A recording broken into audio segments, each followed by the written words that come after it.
My channel. আশা করি তোমরা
আর একদিকে তোমার চা করার গরম জল চাপিয়েছি, জলটা ফুটে এসছে।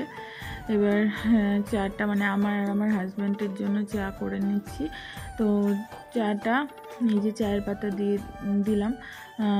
আর লিকার চা করতে খুব একটা টাইম লাগে না, আর আমার সবথেকে ভালো লাগে টাটা টি গোল্ড যেটা। তো এই যে দুইজনের কাপ, সেম কাপ, দুইজনের কাপে বেড়ে নিলাম। ও দেখো ভাই এসছে, ভাই এসে রিপোর্টগুলো নিয়ে বসেছে যে কি মানে কোন কিসে প্রবলেম সেইগুলোই ও দেখছে, যে গতকাল যে রিপোর্টটা দিয়েছে সেগুলো ও দেখছে বসে বসে।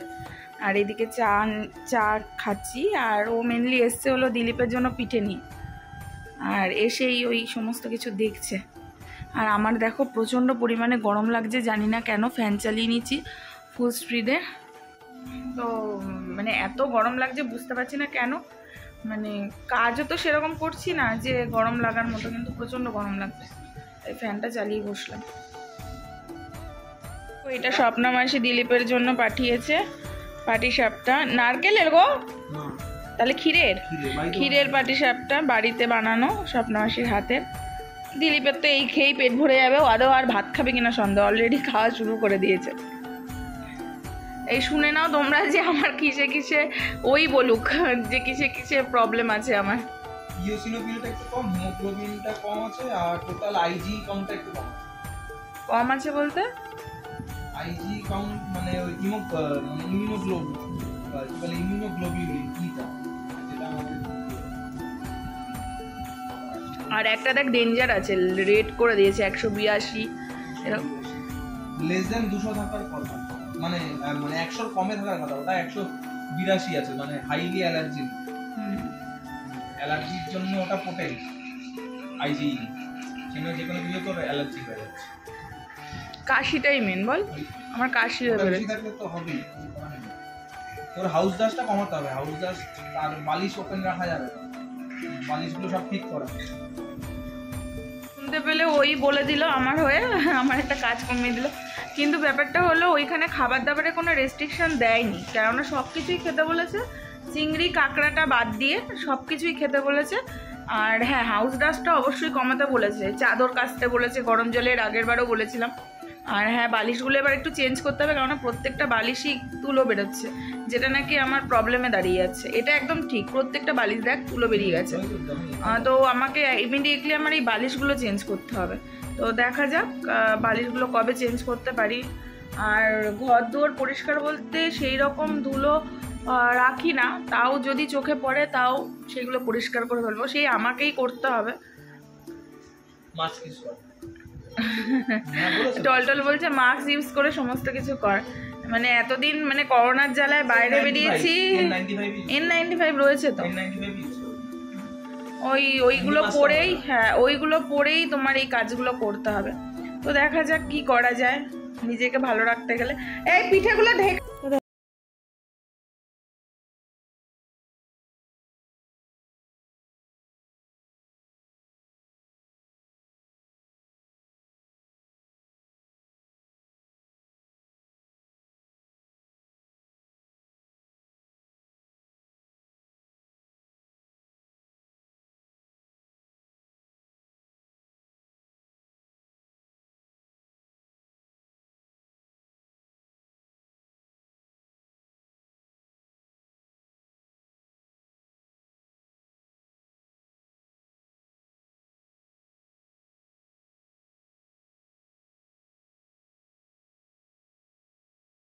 যে ওষুধটা সেটা হলো টেলকাস্ট। প্রথমে খুঁজে পাচ্ছিলাম না, তাই দিলীপকে জিজ্ঞেস করছিলাম যে কোথায় রেখেছো।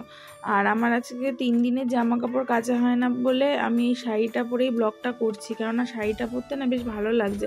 মাজাটা এতটাই ব্যথা করছে যে মানে মাজায় যদি শাড়িটা টাইট করে বাঁধি মাজাটা আরাম পায়, কেননা ঘরে বললাম না ঘরে একটুও পরিমাণ রোদ লাগে না। তো দেখো এখনও পর্যন্ত কাচছি। আর এই যে ওষুধ, এই ওষুধটা আমাকে নতুন দিয়েছে, বলেছে বাড়াবাড়ি হলে তবেই নেবে। তো বাড়াবাড়ি এখন যেহেতু কাশিটা বাড়াবাড়ি হয়েছে সেজন্য আমি মানে এই ওষুধটা নিচ্ছি এখন 2 দিন। তো চলো দেখতে থাকো আস্তে আস্তে পুরো ব্লগটা, তাহলেই বুঝতে পারবে। বলে দাও, হ্যাঁ দাও, বলে দাও, বলে দাদা দাও, দাদা দে। আর একটা ডেটল দেখালাম, দাদা দিয়ে ও লাপাতে লাপ, দাদা দিয়ে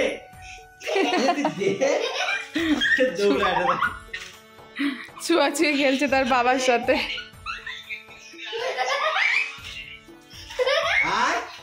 দাদা দে, আরে ঠিক আছে ঠিক আছে, তুই বলে দে, বল দাদা দে, বল দাদা দে, হাত বাড়িয়ে দে।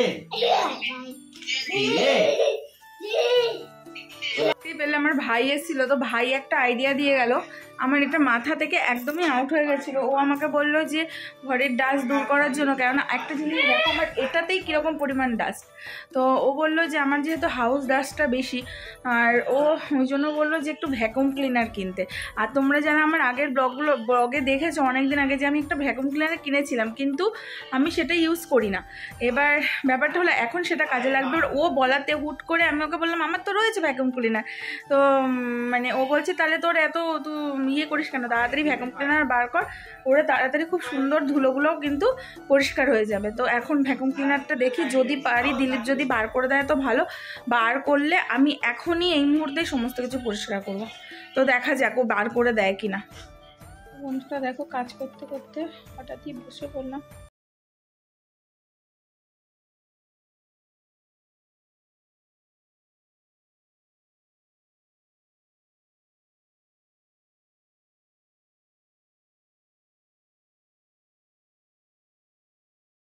এইগুলো এখন গুছাবো, গুছানোর জন্যই বসেছি, কিন্তু মন চাইলেও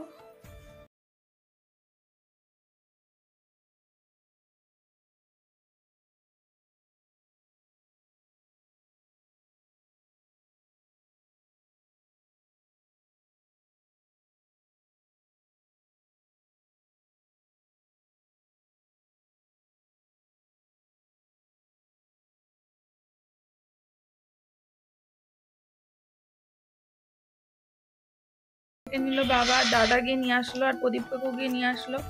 যেরকম অবস্থায় ছিলাম সেরকম অবস্থাতেই চলে এসেছি। আর এখন এই যে বাবা আমাদের ঘরে সমস্ত কিছু করোনার সময় সব কিছু কিনে রাখা হয়েছিল, তো এখন পালস বিট সমস্ত কিছু মাপবো, কেননা প্রচণ্ড শরীরটা খারাপ লাগছে।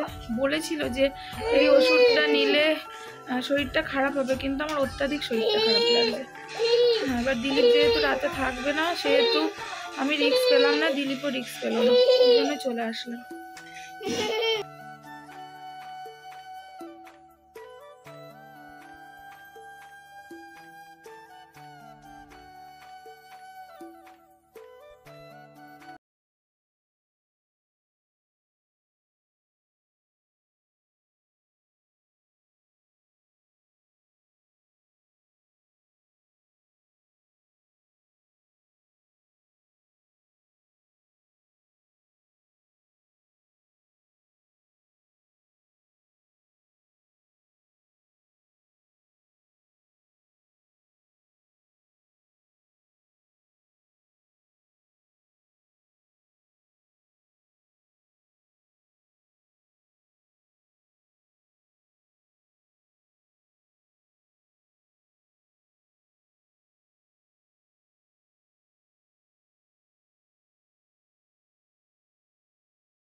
কফিটা দিল, কফিটা খাওয়ার পর তারপর আস্তে আস্তে আস্তে আস্তে রিকভারি করি। মানে এই বুকেরই ধরপর আমি হাত কাঁপুনি, মানে কীরকম যে করছিল বুঝতে পারলাম না, কোথায় যেন নিয়ে চলে যাচ্ছিলো এরকম একটা ব্যাপার। তো যাই হোক সেটা কমলো, কমার পর এখন একদম ফিট আছি। তো কি বলবো আর, তো আমার এই সিচুয়েশানটা তো পুরোটাই তোমরা ছিলে সঙ্গে, যে সমস্ত কিছু ভেবেছিলাম শেয়ার করব কিন্তু করতে পারলাম না। তো চলো এইটুকুনি থাকলো, আর কি বলবো তোমাদেরকে, তোমরা যেন আমার মতো এরকম সিচুয়েশানে না পড়ো, এইরকমই প্রে করবো ভগবানকে, তোমরা প্রত্যেকে যেন সুস্থ থাকো, ভালো থাকো, এটাই প্রে করবো। তো চলো আজকের মতো টাটা, গুড নাইট, আবারও দেখা হচ্ছে পরবর্তী ব্লগে। তো চলো।